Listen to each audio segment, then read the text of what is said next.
development. And I got into it with a couple people on Twitter yesterday, and it's more about like I've said before on this podcast, I have one of my big pet peeves is, just calling young players busts because they're not stars in year 1 and 2.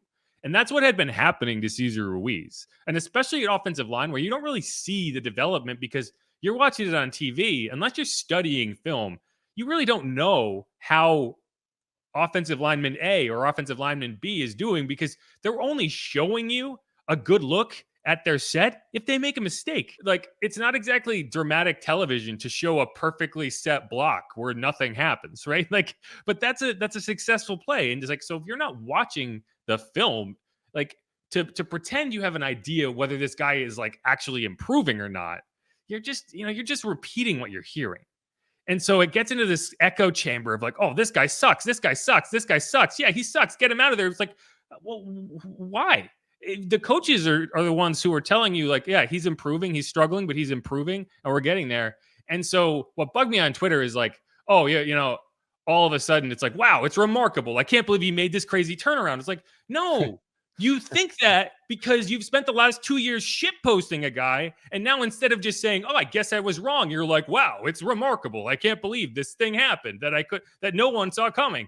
It's like, well, if you were more reasonable about this, you would have seen it coming and you would have seen it building. But instead, you've just been talking shit to a guy who, if you saw him in person, you would ask for a selfie with.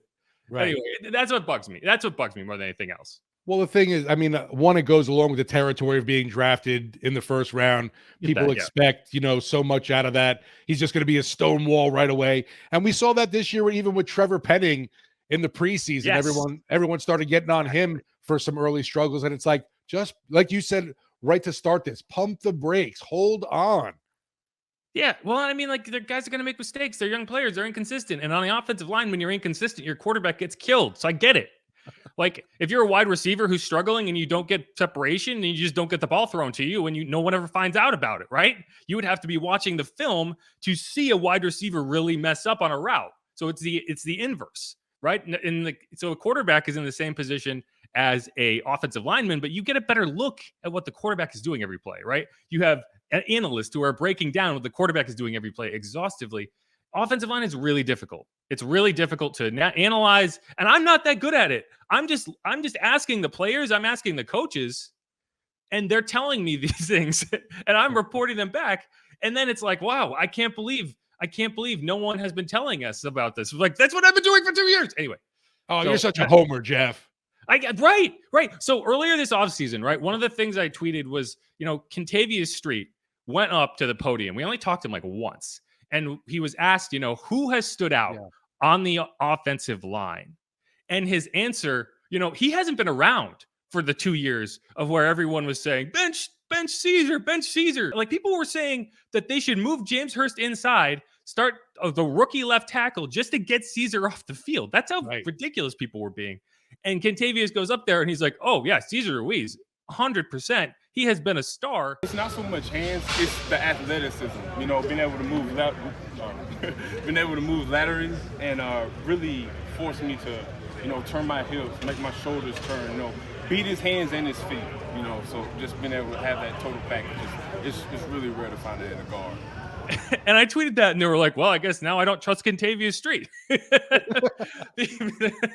it's like, or maybe this impartial observer is telling you something that's going to pan out, and it did. And so, like, that's my thing, and I'm getting worked up again. It just annoys me. The term turnaround, turn the corner, is what bugs me, because that's not really what it is. It's not like he was this player and suddenly he's a different player. It's like, no, he's been developing and developing and developing, and then it clicked, and it went, and the curve went up as opposed to just slowly curving. It ticked up. We all went through a pandemic where we watched all these lines, and you've seen it, the parabolic increase, and so like that's what happened. And the reason you're stunned by it is that you had already decided that this guy was a bust. And so now you can't, it's like you're trying to justify that bad take by pretending that this couldn't have been seen coming. It was impossible. Oh, just wait till he has one bad game, though. People will be jumping all over him again. Well, that was the thing. Like, he had been playing really well, and like people had gotten so just reflexive about blaming Cesar for bad offensive line play. And it was like, I think it was like week 5. And I was like, I don't think Cesar Ruiz is the reason that they're struggling. And they're like, well, we must have been watching different games. Like, I guess so. Anyway, that was the rant that I didn't need to go on that full rant, but it's just been Hail annoying Cesar. me. I just don't like, I hate this idea that a young player is not a star, so he's a bust. Right. And it's like, what are we doing here?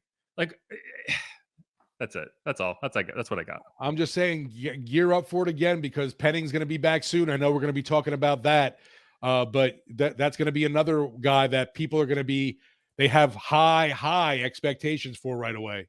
So yeah, I did want to get into Penning a little bit, but I did also want to share a clip of probably my favorite Cesar Ruiz rep from this last game. So Cesar, one of the things where he's really improved this season, and it's something that the Saints do a lot of, so you have to be good at it, is being a pulling guard, right? So you got to come across, not only get there, but you have to find your block, you have to land it, and then you have to kind of get upfield and see if you can keep going. And so what he does here is he not only gets there, blows up the rusher, he finds the secondary rusher and blocks him with his back turned. And that's what keys this run. Like you can see, he just kind of like flips him off his back, and all of a sudden Taysom Hill is upfield. And it's like, that's the type of confident thing that you would have never seen from him in years 1 and 2. And I think I asked Ryan Ramczyk about this on Monday when we talked to him. And it's, the biggest difference is not, his ability, his talent level, it's his confidence. It's the fact that he's going out there and he knows that he's going to be the player that, he knows he can be. And that's a lot bigger of a deal than most people probably realize. I wonder sometimes, like, does Cesar Ruiz hear all the outside noise really from the fans, all that bitching that was happening in the early goings, and how does that make him feel? Yeah, I mean, I don't know. It's really tough to know. I mean, I think some players do. Some players are better at blocking it out. If he has been hearing it, then that makes it even more impressive that he has been able to not let it get to him, because that would annoy me. It does annoy me, and I'm not even him. Right.